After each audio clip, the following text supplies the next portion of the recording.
So the top box opens like such. Key goes in there. It's a 37 litre top box from eBay. Opens like such and opens like that. It's quite spacious there. Enough room for my helmet, in fact, and some shopping and stuff.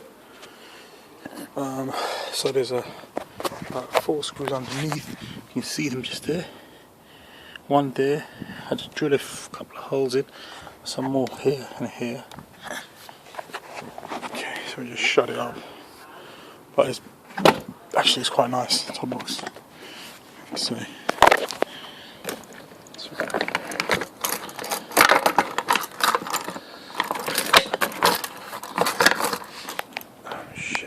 Focus.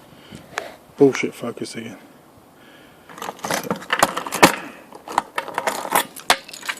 Nice and secure.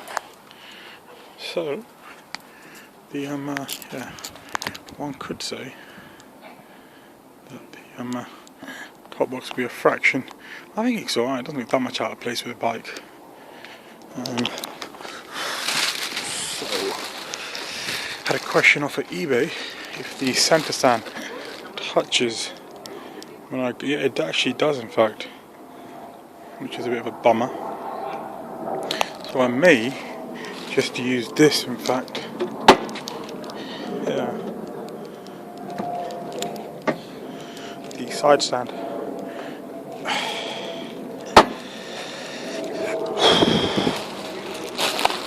Okay, over and out. Top box done and dusted. Doesn't look too bad at all, in fact. A good little effort at this. A nice sturdy little stand over there. Oh yeah, the other thing is that it doesn't interfere with the actual seat, so there's no catching of the actual seat open. So the seat opens nice and smoothly.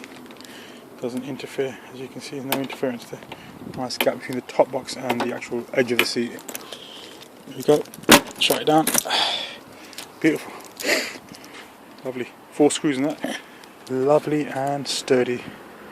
Beautiful. I'm proud of that top box. Well done. Okay, over and out.